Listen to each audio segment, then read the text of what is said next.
Uma licença não concedida a um jovem vendedor de frutas e verduras em Sidi Bouzid, na Tunísia, foi o estopim da Revolução de Jasmim ou tunisiana.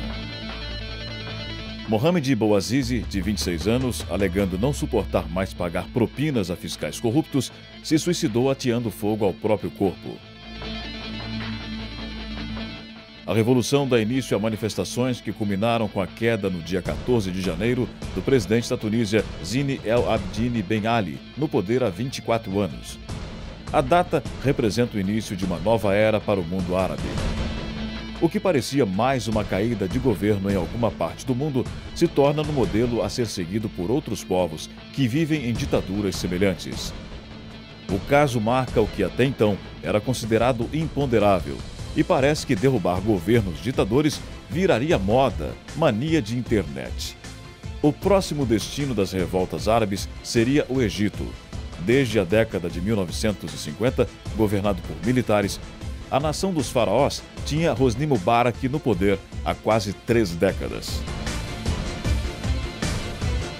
Segundo testemunhas e especialistas em Oriente Médio, o país nunca viveu semelhante estado de pobreza e miséria. Basta dizer que 2/3 da população é composta por jovens e destes, 90% está desempregada.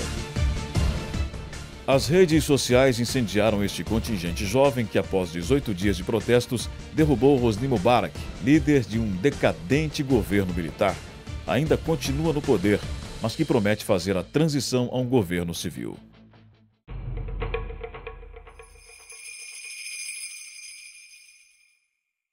Ao mesmo tempo em que Mubarak e Ben Ali caíam, os desgostosos árabes derrubaram o primeiro-ministro da Jordânia, Samir al-Rifai.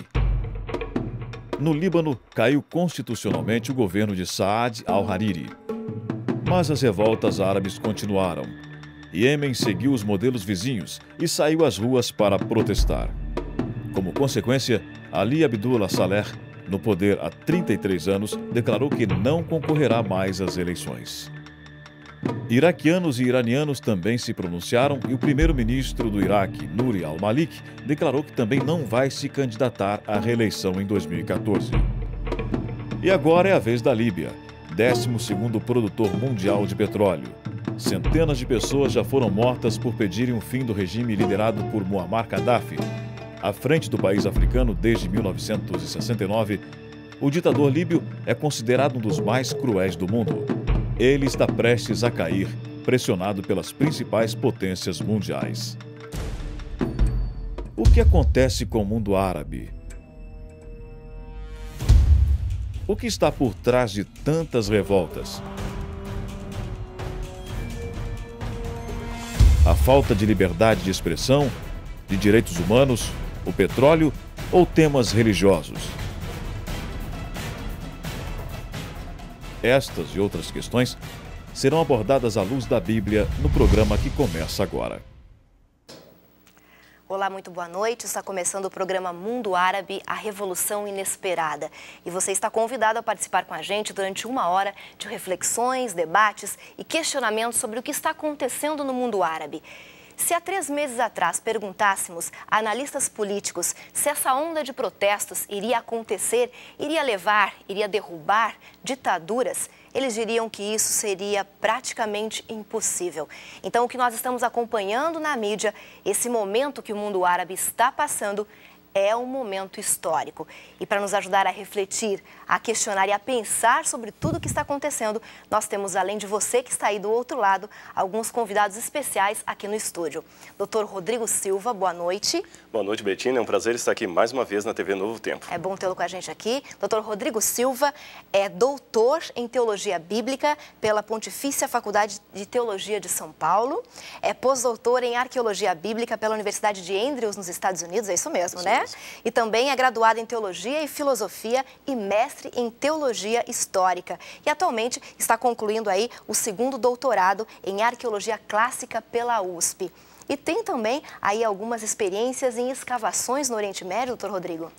Nós tivemos a oportunidade, por força da especialização em arqueologia, de conviver um pouco com o mundo do Oriente Médio, especialmente Israel, tanto no lado dos israelenses como do lado dos palestinos, também na Jordânia, no Sudão, no Egito e em algumas regiões ali da redondeza. Então a gente conhece um pouquinho como é a cultura daquele lugar, alguns ambientes políticos e realmente essa situação agora nos impressiona bastante. Ok. Também está conosco o Dr. Vanderlei Dornelles. Boa noite. Boa noite, Betina. É um prazer estar com você e com a Rede Novo Tempo nessa noite. É bom tê-lo com a gente aqui. O Dr. Vanderlei é redator da Casa Publicadora Brasileira, 6 anos como pastor em Brasília e em Goiás. No NASP, ele atua como professor e coordenador, né? Tem graduação e mestrado em Teologia e em Comunicação Social e em dezembro de 2009 recebeu aí da USP o título de doutor em Ciências pela defesa da tese o desenvolvimento do pensamento na nova ordem da cultura norte-americana. É isso mesmo?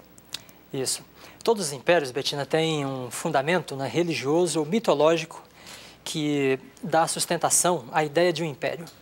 Então, eu comecei essa pesquisa que gerou essa tese com o objetivo de entender, né, como se desenvolveu, como se formou esse fundamento religioso e mitológico que é a base do Império Americano. E como essa nação se desenvolveu, né, essa ideia de que ela é uma nação escolhida, um povo eleito e chamado por Deus para a concretização ou construção de uma nova ordem mundial. Então essa foi a proposta da nossa tese e eu também estudei alguns filmes para mostrar como essas ideias do Império são difundidas para o mundo, né, através daquilo que eles fazem de melhor, ou talvez de uma das coisas que fazem de melhor, né, que são os filmes. Essa nova ordem que, de repente, pode estar se instalando por aí. E você pode nos ajudar a fazer esse programa, pode participar com a gente, mandando as suas dúvidas, os seus questionamentos sobre essa revolução, essas revoltas que estão acontecendo no mundo árabe. E você pode participar pelo Twitter, @TV Novo Tempo, que está aparecendo aí no seu vídeo, ou você pode participar também através do nosso e-mail, ntespecial@novotempo.org.br.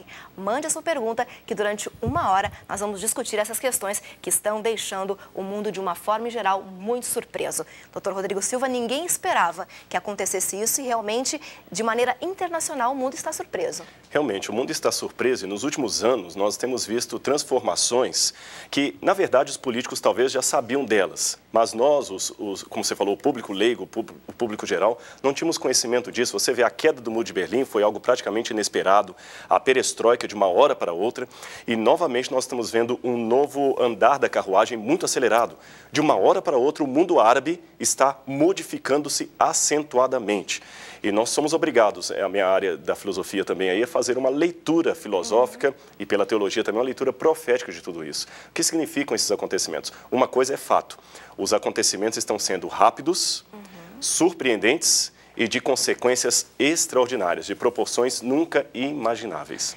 Doutor Vanderlei, por que não se esperava essas revoltas? Não se esperavam?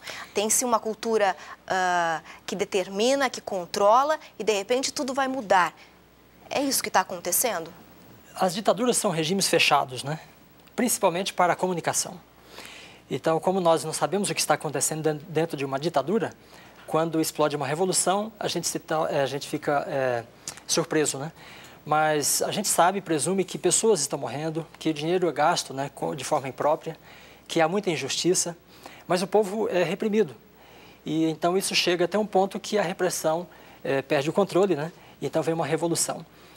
Todos os regimes ditadores caem de uma hora para outra. Para nós que estamos de fora, mas para aqueles que estão lá dentro, eles já esperavam por isso há muito tempo, né?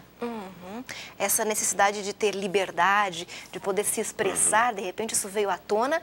Mas será que essas revoluções, essas revoltas realmente vão dar em alguma coisa? Ou de repente a gente pode ver ditadores como Mubarak caindo e outros ainda que podem vir a cair?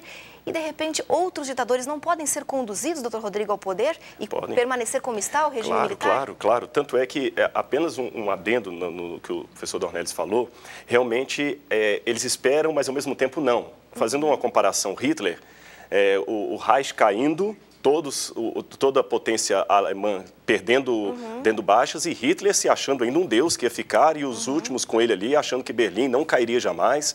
Ou agora nós vemos aí o Saddam Hussein também, até o último momento, gritando que ainda era o governante. Agora também a Muammar Gaddafi tendo a mesma posição, não, o povo me ama, eu vou vencer, eu vou ficar aqui. O ditador, ele é um pouco alienado. Ele espera essa queda, mas comporta-se como se não esperasse. Quando você pergunta a questão de novos ditadores surgindo, eu me valho aqui de uma máxima de Paulo Freire, que ele falava muito no seu livro sobre a pedagogia do oprimido. Paulo Freire colocava um axioma sociológico que não temos como escapar. O axioma é o seguinte: todo oprimido tende a se tornar um opressor quando assume o poder. Essa é quase que uma fatalidade da situação humana. Dê poder a um homem, uma mulher, e você descobre realmente como é o caráter dele.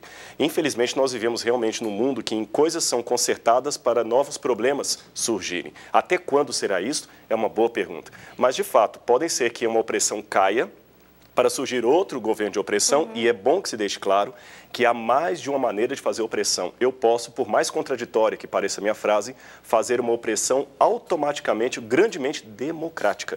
É uma opressão, mas com características de democracia. É possível que nós vejamos esse cenário no mundo nos próximos anos ou nas próximas gerações que se seguem. Falando em democracia, a gente pode dizer que talvez seja, se não voltarem as ditaduras, seja um momento de transição da ditadura, do regime ditatorial, para esse Estado democrático? A gente pode dizer que é isso? Porque desde que começaram as revoltas, a Turquia foi apontada como um modelo, como um exemplo a ser seguido. É mais ou menos isso que pode vir a acontecer, doutor Dornelles? Algumas das ditaduras que estão caindo foram ditaduras que tomaram o poder da monarquia, como o caso da Líbia. Então, houve uma substituição de poderes ditatoriais. Mas agora é uma revolução que nasce do povo. E os revolucionários querem ou têm preferência por um Estado parlamentarista, porque eles temem que um regime até presidencialista concentre poder numa só pessoa, né? E eles têm o risco, né, de voltar a serem oprimidos outra vez ou continuarem sendo oprimidos. Então, existe um anseio popular, é uma revolução que nasce do povo, e o povo tem esse desejo, né, de constituir um Estado regido por uma Constituição e que não concentre o poder nas mãos de uma só pessoa. Então, é possível que não haja realmente uma nova ditadura, pelo menos em boa parte desses países, porque há uma diferença grande do paradigma, né, da mudança de poder, das últimas mudanças em relação a essas que estão ocorrendo agora. Agora, nesse aspecto, me permite um adendo aqui. Quando a gente fala uma revolução que nasce do povo, embora seja uma verdade isto, é uma verdade que precisa também ser explicada. O povo em si não faz revolução. Por que o povo não faz? Porque o povo precisa de um líder, uma população, alguém que conduza. O povo mesmo não vai para lugar nenhum, sempre tem que ter um Moisés para tirar o povo do Egito. Então, quando diz o povo faz revolução, tem intelectuais por detrás disso. Deixe-me tomar um parâmetro histórico. A Revolução Francesa, que começou em 1780. A Revolução Francesa, que durou 10 anos, aparentemente foi uma revolução do povo. O povo saiu pelas ruas de Paris gritando igualdade, fraternidade, liberdade, mas por detrás do povo você tinha pensadores como Robespierre e outros mais que estavam conduzindo o povo. Às escondidas. Exatamente. Nós também temos interesses aparentemente ocultos que estão conduzindo esse povo. E, de fato, pelo matiz, pelo colorido de cada cultura, não devemos esperar modelos. A mesma coisa que aconteceu na Líbia, vai acontecer, o que aconteceu no Egito vai ser a mesma coisa da Líbia, pode ser que até amanhã já tenhamos novos desdobramentos, novos países. A Arábia Saudita, por enquanto, está um pouco tranquila, né? Aparentemente estão tendo pequenos focos lá, mas uma coisa é certa. O Nelson Rodrigues dizia que toda unanimidade é burra. Essa frase do Nelson Rodrigues, que é um pouco mal interpretada, ela não é bem dele. Essa frase foi escrita justamente por Johann Hess, que era um escritor alemão, que ele escreveu essa frase em protesto no livro quando Hitler foi proclamado o Führer por todo o parlamento alemão. Então ele falava o seguinte: o parlamento unanimemente aceitou Hitler como Führer, mas essa unanimidade é burra.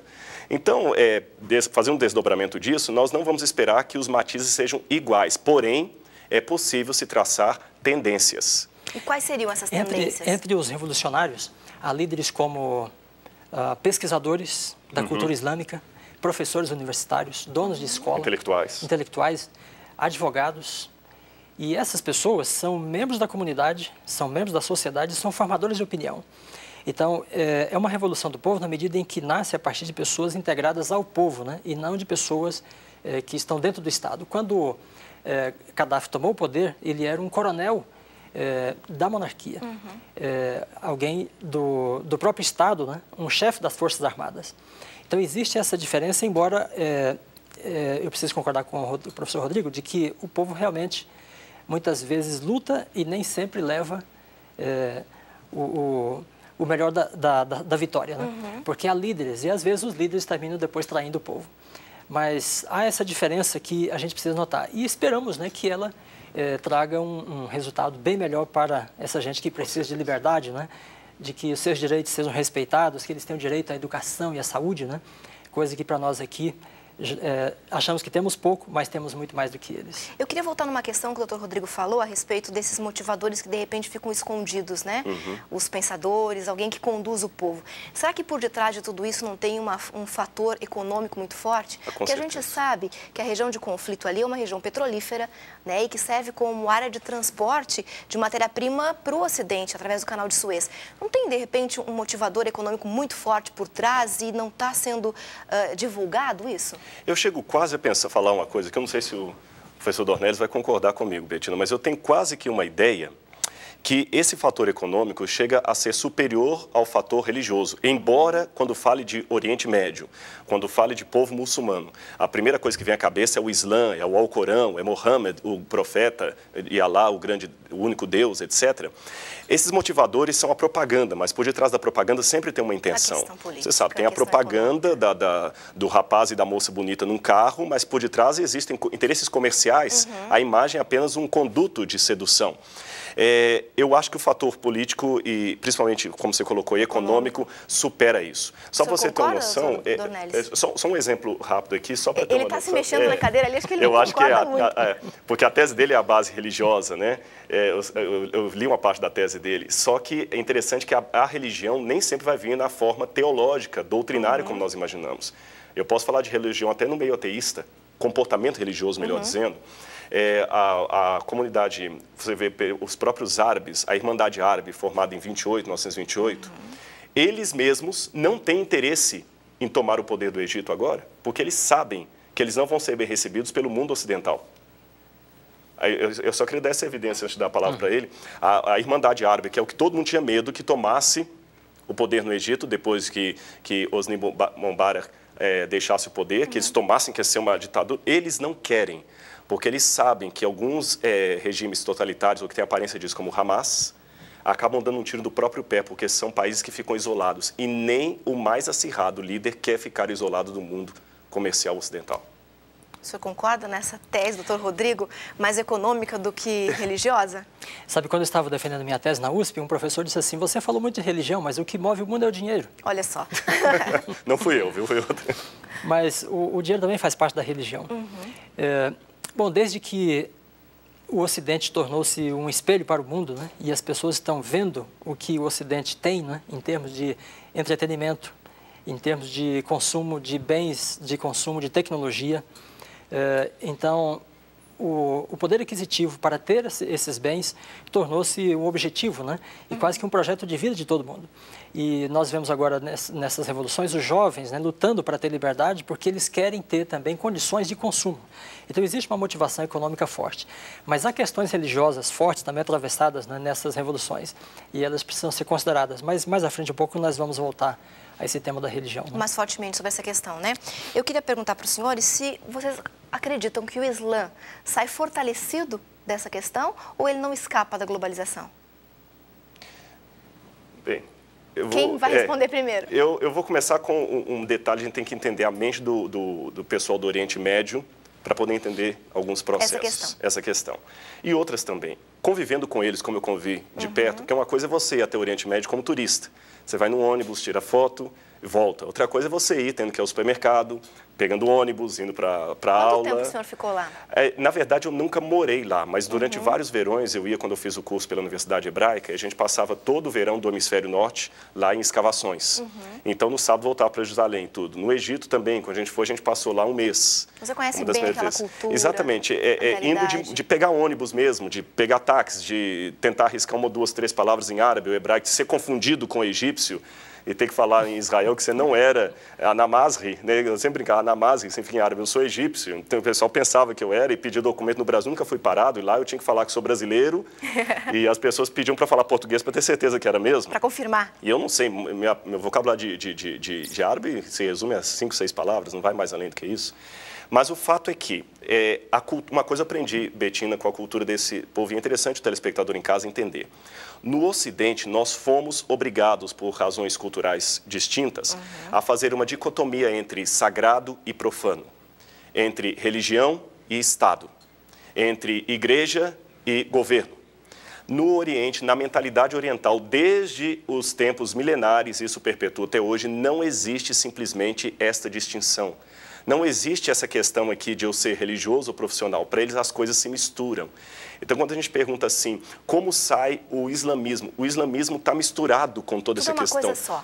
Ainda que tenha um governo secularizado, um ditador, porque os países muçulmanos geralmente são liderados por reis ou ditadores, mas sem essa distinção ocidental de religião e Estado. Para eles, a religiosidade faz parte da vida, não é uma coisa só da mesquita, é do dia a dia. No Egito, quantas vezes eu pegava um táxi e na hora da oração, o taxista parava na calçada, abria o tapete e começava a orar voltado para o lado de Meca, normal, sem até me pedir licença para fazer aquilo. Numa loja, conversando com alguém, ele interrompeu. Num programa de TV não é tão errado as pessoas interromperem o programa e fazer a oração. No Brasil, a gente não tem isso. Então, você pergunta, será que o Islã será fortalecido? Eu direi, o Islã sairá transformado. Uma transformação que só posterior nós vamos perceber, mas ele sai transformado. Talvez não nas ideologias dele, mas na maneira de se afirmar no mundo pós-moderno. Essa seria, então, a influência das revoluções, na sua opinião, no mundo islâmico? Bem, a globalização faz com que as culturas entrem em contato, né? E esse contato fatalmente gera choques. E nos choques, cada cultura tende a se fortalecer. Em alguns grupos, porque há uma boa parcela da comunidade, da sociedade, né, da população, que termina absorvendo, né, costumes, valores, ideias de outras culturas. Eu acredito que os radicais islâmicos devem sair enfraquecidos dessa revolução, assim como saíram do 11 de setembro. Porque esse choque cultural provocado pela globalização levou os radicais, né, a tomarem atitudes muito drásticas. E essas atitudes passaram uma imagem negativa desses radicais fundamentalistas para o mundo. Então, há temor deles agora, como o professor Rodrigo disse, né, de tomarem uma posição junto aos revolucionários e reforçarem a ideia de que eles são radicais, são agressivos, são violentos. E há muitos islâmicos que rejeitam essa abordagem, né, e essa maneira de agir do fundamentalista. Muitos não, talvez a grande maioria.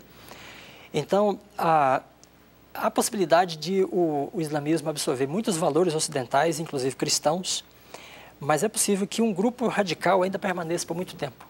Por conta desse grupo radical que se estereotipou a imagem do islamismo e é sinônimo aí de violência em muitos lugares, o mundo ocidental vê o islamismo como sendo violento. É por conta disso?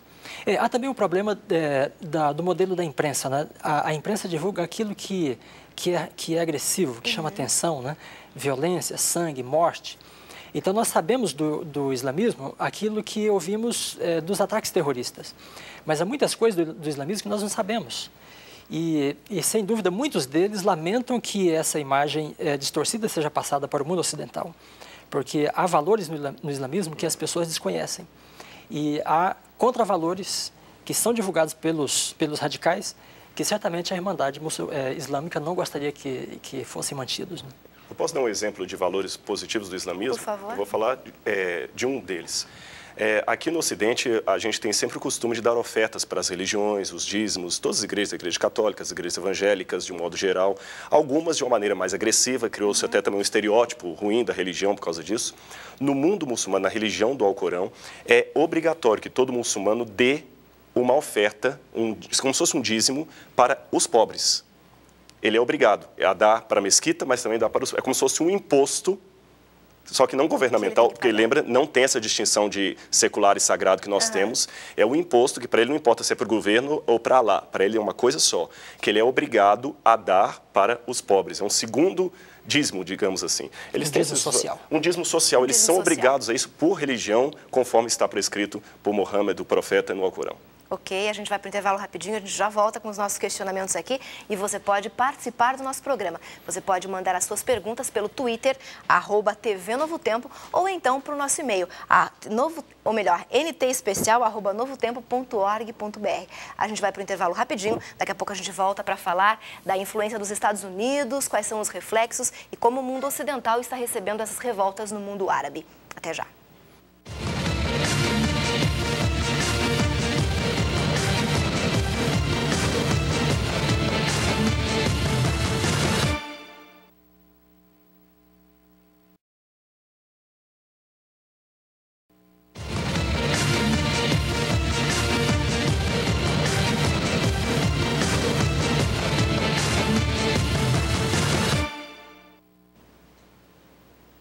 Estamos de volta com esse programa especial Mundo Árabe, a Revolução Inesperada, e você já pode mandar as suas perguntas para a gente através do Twitter, @TV Novo Tempo, ou então pelo nosso e-mail que aparece aí no seu vídeo, ntespecial@novotempo.org.br.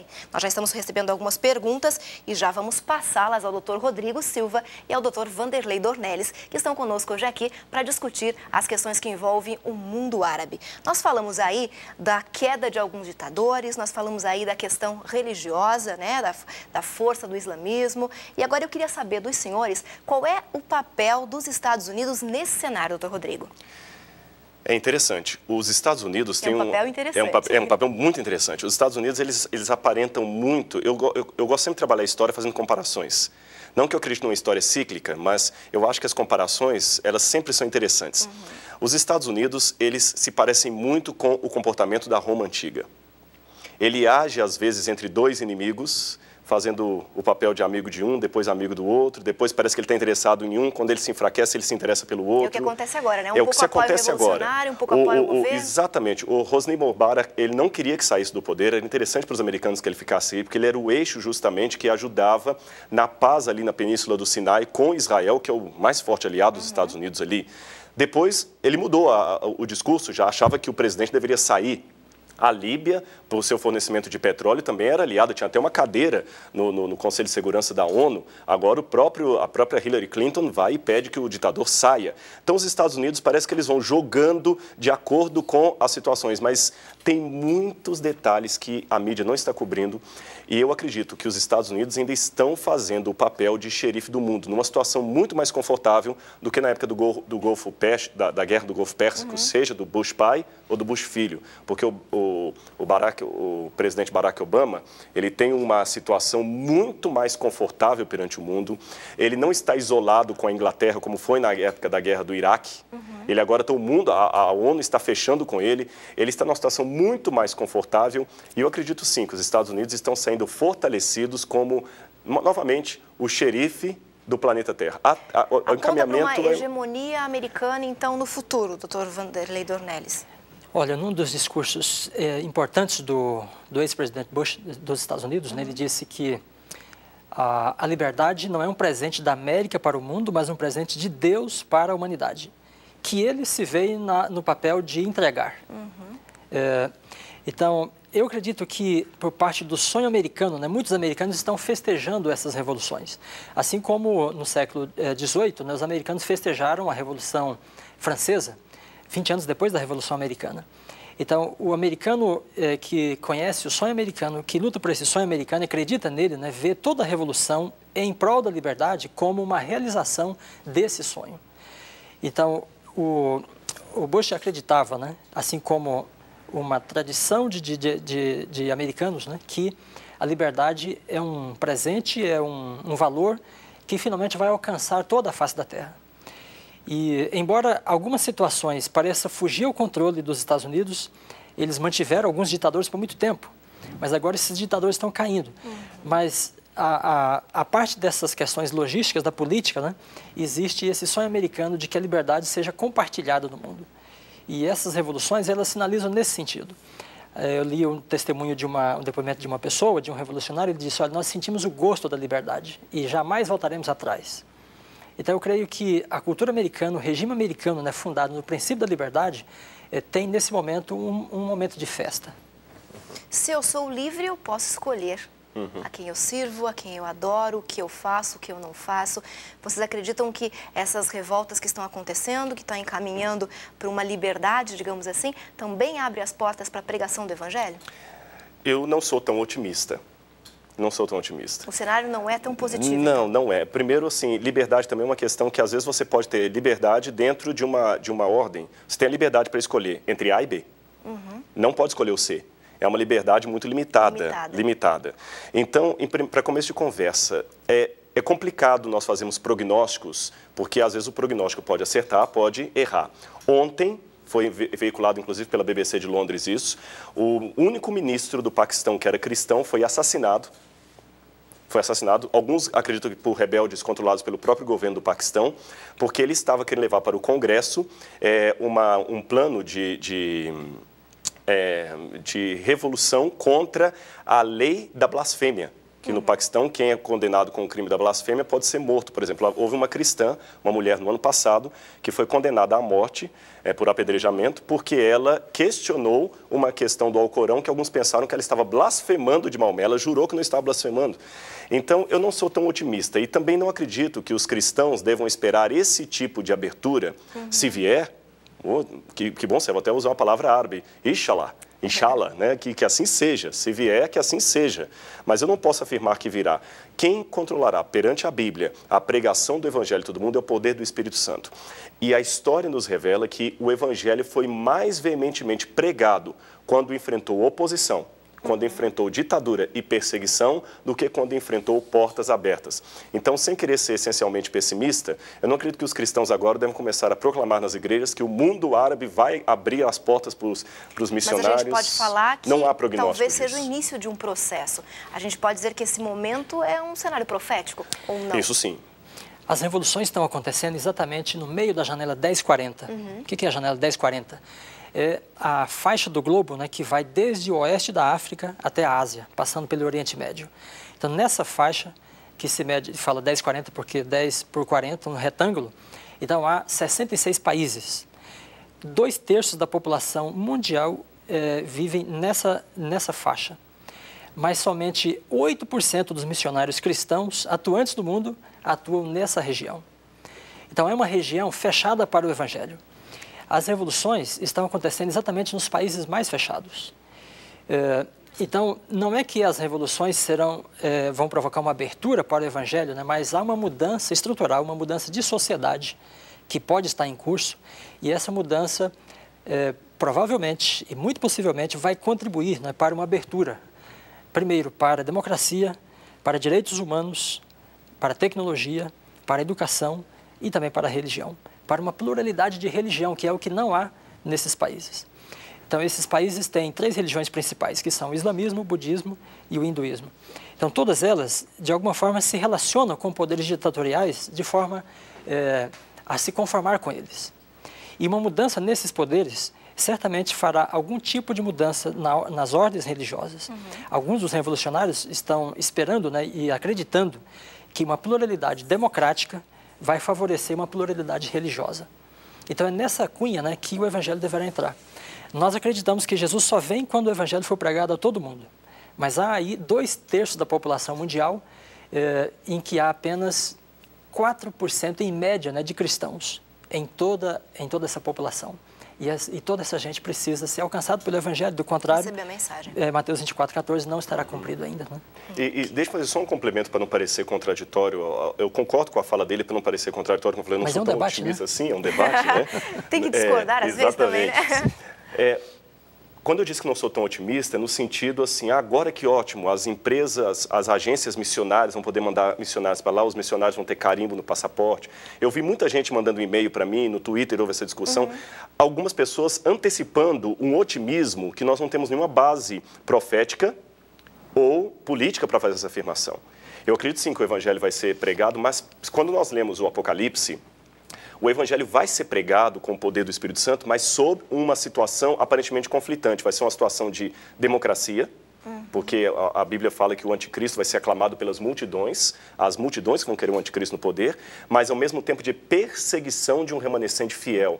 Então, eu acredito que essas aberturas que o professor Dornelles falou, eu assino embaixo de cada vírgula do que ele disse, essa abertura, essa pluralidade vai permitir não que o evangelho puro chegue lá como nós sonhamos, mas vai permitir que aquelas pessoas tenham contato com o evangelho e, ao mesmo tempo, com a propaganda do anticristo.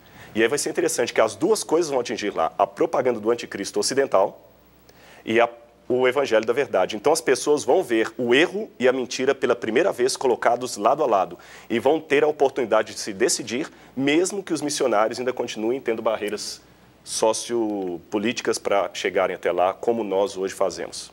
Deixa eu aproveitar só uma questão que o senhor falou a respeito do Twitter. Deixa eu conversar com o pessoal que está em casa. Você pode mandar a sua pergunta para a gente e participar desse programa especial através do Twitter, @TV Novo Tempo, ou então pela internet, ntespecial@novotempo.org.br. Eu já tenho aqui uma pergunta de um internauta que pergunta ao Dr. Rodrigo qual seria a interligação que o senhor faria com essa situação e as questões proféticas. Realmente é um cenário profético? Com certeza. Eu não tenho a menor dúvida disso. Menor dúvida disso.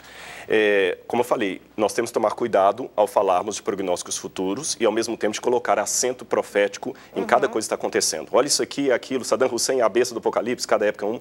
Temos que cuidar com esse extremo. Aonde a gente pode identificar, então, que é um momento profético por isso e aonde eu vejo essa confirmação? Eu acho que o ambiente mais seguro é eu cair no método historicista de interpretação da profecia. Porque ele me coloca num equilíbrio muito razoável. Porque existe o extremo de você ficar vendo um significado profético em cada pedra que cai, e existe o extremo também de outra parte de você não ver significado profético em nada. Então, o equilíbrio é a história que me diz. E quando eu analiso o Apocalipse, é lógico, Betina, que em casa muita gente está estudando, que está nos assistindo nesse momento, talvez não concordará com essa visão profética. Eu reconheço que há várias filosofias da história.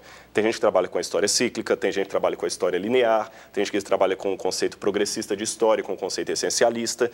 E entre os vários conceitos filosóficos de história que houve ao decorrer do mundo, o materialismo de Karl Marx, etc., existe também a visão profética da história. Então, não vou ter tempo de discursar sobre isso, mas vou tomar a liberdade de colocar a visão profética e convidar o telespectador que está em casa a pelo menos conhecer esta chamada visão profética da história, que se resume em Deus, mesmo respeitando a liberdade humana e o livre-arbítrio, na trama e na urdidura dos acontecimentos, Deus consegue traçar o paralelo, um pano da sua providência. Isso é o que é o significado profético. E quando você lê o Apocalipse 13 fala de dois monstros que surgem do mar, mais conhecidos como as duas bestas do Apocalipse. Um monstro surge da água, do mar. E tem várias características desse monstro. A profecia aponta que esse monstro que surge do mar, que ele ia atentar contra a lei de Deus, que ele ia perseguir os santos de Deus, que ele iria mudar os calendários e a lei. E esse monstro é identificado como alguns poderes que atuaram na Europa de maneira muito forte, especialmente na Idade Média e início da Idade Moderna. Só para você ter uma noção, Daniel e Apocalipse falam desse monstro. E Daniel fala que uma das características dele, para a gente saber como identificar, seria que esse monstro, que na verdade é um monstro simbólico de um poder, ele cuidaria em mudar os mandamentos, a lei de Deus, e cuidaria em mudar os calendários. Isso está em Daniel, capítulo 7, verso 25. Você que está em casa pode nos acompanhar. Exatamente, então, Daniel 7, 25. E eu sou racionalista demais para acreditar numa coisa como sendo mera coincidência. Por isso que eu tenho que acreditar que tem uma profecia de Deus nisso, porque isso foi escrito há 600 anos antes de Cristo, no 6º século antes de Cristo. E nós vemos realmente hoje, só para você que está em casa prestar atenção, nós chamamos o último mês do ano de dezembro. Dezembro me lembra o número 10, mas na verdade é o mês 12. Nós temos o mês anterior, mês novembro, lembra 9, mas é o mês 11. Outubro, lembra 8. Setembro, lembra 7, mas é o mês 9 e 10. Essas mudanças no calendário foram provocadas justamente por esse poder medieval que se identifica em muitos aspectos com a besta do Apocalipse. E antes que alguém... não é questão de marcar um homem, é o Papa que é a besta do Apocalipse, o cara Wojtyla, o Papa João Paulo II. Não, a besta é um conglomerado, é um poder político que exerce. E o segundo animal vem justamente depois de uma ferida mortal desse que é curada. E justamente esse poderio ali, ele caiu em 1798, quando o general Berthier, a mando de Napoleão Bonaparte, aprisiona o Papa Pio VI, e realmente ali a Europa muda. E qual é o poder que sai fortalecido? O professor Dornelles mencionou aqui, um pouquinho antes da Revolução Francesa, a mais famosa, talvez não tão comentada, mas a mais importante revolução antes da Revolução Francesa foi a de 1776, do dia 4 de julho, que foi a Revolução Americana, com George Washington e outros mais. Esse poder realmente começa a ter as características da segunda besta do Apocalipse. Falou aí em Revolução Americana, como é que fica a questão dos Estados Unidos com essa visão profética? Tem alguma relação ou não tem? Você falando, e o professor Rodrigo, eu me lembrei aqui de Apocalipse 17, e eu vou mencionar esse texto para comentar um pouco sobre essa questão profética. Veja, a partir da perspectiva do Apocalipse, nós não imaginamos os últimos tempos, né, como um período de dominação de uma nação sobre outra. Não de dominação, mas de cooperação, de acordos internacionais, de pactos. E existe uma linguagem para prever essas relações diplomáticas, né? Como, por exemplo, Daniel, capítulo 2, versículo 43, né? Quando Daniel, explicando o fato de os pés da estátua de Nabucodonosor serem constituídos de barro misturado com ferro, ele diz assim: os reinos que precedem, né, a queda da pedra, que é a volta de Cristo, serão, portanto, fracos e outros fortes, assim como o ferro e o barro.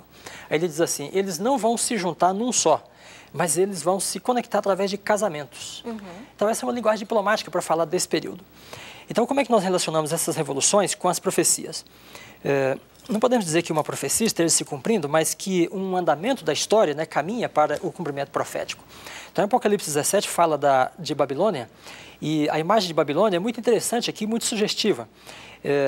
Nabucodonosor, que era o rei da Babilônia antiga, conquistou muitos reinos. Ele trazia de cada reino alguns jovens instruídos nas religiões desses reinos.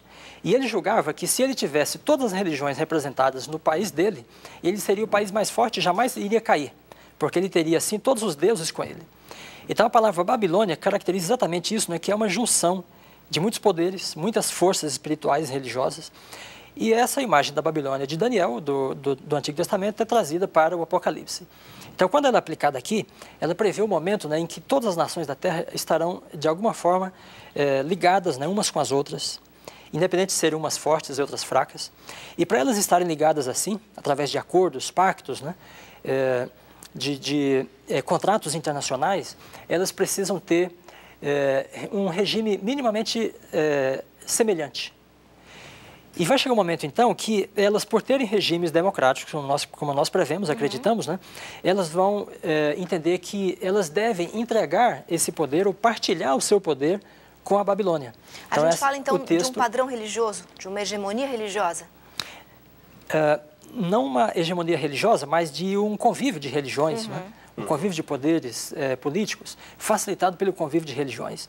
Então, veja, Apocalipse 17, verso 17, diz assim, que as nações vão agir influenciadas, movidas por Deus, para entregarem o seu poder à mulher, à Babilônia.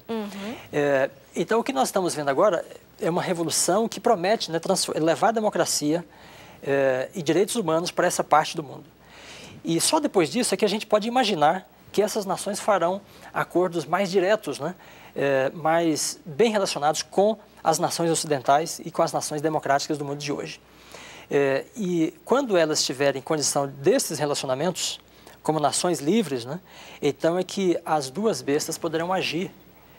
Que são os dois poderes que nós falamos agora. Poderes. Exatamente, tendo a aceitação, né, tendo a conformidade dessas nações. Então a Bíblia, o Apocalipse não fala de um período de domínio, de controle de uma nação sobre outra, mas de relacionamentos. Então um mundo democrático, ainda que seja de pluralidade democrática, é um mundo que a gente pode imaginar que será o cenário, né, dessa visão dada aqui em Apocalipse 17, falando de Babilônia. Falando em cenário, a gente tem uma pergunta aqui do Luciano Duarte. Ele escreveu para a gente perguntando o seguinte: se esses movimentos têm a ver com a preparação para a grande tribulação. O que vocês acham disso? O que é a grande tribulação? Nós temos duas visões. Segundo a interpretação, eu tenho cá minhas discordâncias dela. Não vou ter tempo para explicar o porquê. Tim LaHaye, seguindo Hal Lindsey foi um dos pioneiros dessa interpretação dispensacionalista. Tim LaHaye, o mais famoso hoje, escreveu Left Behind, Deixado para Trás, virou filme. Eles acreditam que haverá um arrebatamento secreto da igreja Nós talvez teríamos que ter uma outra oportunidade para explicar sobre isso. Eu não concordo muito com a visão do arrebatamento secreto. Eu peço desculpa ao telespectador, é apenas uma visão um pouquinho discordante. Numa outra oportunidade a gente pode explicar o porquê. Vou me limitar apenas a dizer aqui que eu tenho uma outra ideia. Mas eu concordo com ele no sentido que haverá uma grande tribulação. Uma grande dificuldade. Uma grande dificuldade. Eu chamaria de o tempo de angústia. E haverá realmente um fechamento da porta da graça, segundo o Apocalipse. E um pouco antes disto, haverá esse conglomerado, e aí sim eu posso responder afirmativamente a pergunta dele. Essas coisas, eu gostei da frase do professor Dornelles, nós não podemos falar que isso aqui é o cumprimento da profecia, mas está mostrando um cenário para o cumprimento dela. Porque já que falamos de dois monstros, duas bestas, a primeira, pelas características do Apocalipse, aquela que saiu do mar, ela tem todo o acento religioso. Ela é adorada, ela quer ser adorada, ela se comporta como Deus, é o que chamamos de o anticristo. A segunda não é o anticristo. E ela também não é um poder religioso, ela não pede que ninguém a adore, ela não é um poder dominando sobre o outro, ela é apenas um garoto propaganda do primeiro. Ela convence o mundo a adorar a primeira besta e a fazer uma imagem, de novo o reflexo da Babilônia, porque Nabucodonosor mandou erguer uma imagem para que as pessoas adorassem, então ele faz um marketing do primeiro e leva as pessoas. E aí nós temos alguns elementos. Em primeiro lugar, segundo monstro, deveria surgir da ferida de morte do primeiro. Já estabelecemos em 1798, quando acaba ali, e o poder, quando eu digo o catolicismo, eu quero deixar bem claro uma coisa. Deus tem pessoas sinceras em todas as religiões. A minha formação, o meu doutorado foi feito na Universidade Católica e o meu mestrado também. Então, eu estou falando aqui de um sistema histórico, como eu podia falar do protestantismo, de Calvino, e falar de Calvino e do presbiterianismo na Suíça. Eu não estou falando dos presbiterianos. É importante deixar claro que nós estamos falando de pessoas. De pessoas, estou falando de sistemas. Exatamente. Eu posso falar a Igreja Adventista, vamos supor que a Igreja Adventista a qual eu pertenço, ela pode, como pessoa jurídica, cometer um erro, e esse erro ser passível de questionamento e de crítica. Mas isso não significa que está questionando o povo adventista. Correto? E sim o sistema. E sim o sistema. Então, aqui eu estou falando do sistema católico da Idade Média, não o povo católico. Se eu chegar no céu e não encontrar Madre Teresa de Calcutá lá, eu vou querer ter certeza se estou no céu mesmo ou em outro lugar. Porque a mulher, aquela ali era o cristianismo, Madre Teresa de Calcutá, apenas a guisa de ilustração, era o evangelho na prática. Se eu negar isso, eu estou rasgando a Bíblia. Eu quero deixar isso bem claro. Falando, então, não de pessoas ou da fé religiosa de cada um, mas do sistema. Quando esse sistema caiu ali na Idade Média, na Idade Moderna, com Napoleão Bonaparte, a Europa transformou. O Vaticano agora perdeu a sua autonomia, ele liderava bastante. Só recuperou, ou começou a recuperar isso em 1929, quando Benito Mussolini devolve à igreja a exarca de Ravenna, que é aquele pedacinho que hoje chamamos de Vaticano. Só que, pela profecia, depois desse período, deveria vir alguém para fazer essa propaganda daquele cristianismo medieval para o mundo. Que é aquele cristianismo representado pelo Vaticano, por Roma. E quem era esse? Bom, qual foi o poder que surge justamente depois disso? Nessa época, em 1929, os Estados Unidos estavam em crise. A crise das bolsas de valores lá de Boston, as pessoas pulando e suicidando. Mas pouco depois disso, os Estados Unidos começam a se erguer. Vem a Primeira Guerra Mundial, fica no anonimato. Nenhuma nação se sobressai na Primeira Guerra Mundial. Interessante. Mas quando tem a Segunda Guerra Mundial, os Estados Unidos saem como líder. E dali ninguém mais o segura. E o interessante é que os Estados Unidos vão se fortificando através do cinema, da mídia, do consumo. O comércio hoje é o comércio americano, mesmo que a China seja que fabrique os tênis e tudo mais, mas a marca é americana. E pode ser feito pelo chinês, mas o emblema é americano, a ideologia é americana, o sonho de consumo ainda é americano. Só que até pouco tempo, o mundo estava polarizado entre Estados Unidos e União Soviética. Então era impossível os Estados Unidos terem realmente uma hegemonia não política de um país mandando sobre o outro, mas de influência sobre o mundo por causa da União Soviética. Veio a perestroika e, inesperadamente, a União Soviética cai com o Muro de Berlim. Mas tinha um segundo poder que ainda retia essa possibilidade de controle ideológico absoluto da América. Era justamente o mundo islâmico da forma como se encontra. E isso me surpreende, Betina e professor Dornelles, que eu estou vendo justamente agora no cenário o mundo islâmico começando a ser modificado para abrir, talvez não para o evangelho, mas para aquela propaganda que os americanos vão colocar talvez até também com áreas de cristianismo, e aí o mundo vai poder ver a diferença do verdadeiro e do falso evangelho. E poder escolher. E poder escolher. Liberdade de escolha. Infelizmente, o nosso tempo chegou ao final. Nós teríamos ainda muitas questões para conversar, para discutir. Eu tenho certeza que você que está em casa também tem bastante dúvidas sobre esse assunto. Nós poderemos, numa outra oportunidade, voltar a conversar mais sobre essa questão, porque a gente verifica aí a grande tribulação, o fechamento da porta da graça e algumas questões que o senhor comentou, o que nos dá a entender que realmente estamos no tempo do fim. Estamos chegando perto da volta de Jesus e isso faz com que nós, que somos cristãos, que acreditamos na vinda dele, sejamos cada vez mais preparados e busquemos isso. E você que está em casa nos acompanhando também pode começar a estudar e a se preparar, porque esse momento, pelo que a gente está percebendo, está bem próximo. Doutor Rodrigo Silva, obrigada pela participação. Eu que agradeço. Doutor Dornelles, obrigada também. Ok, obrigado. E obrigada a você que está em casa e nos acompanhou. Uma boa noite e que você consiga acompanhar todos esses desdobramentos à luz da palavra da Bíblia.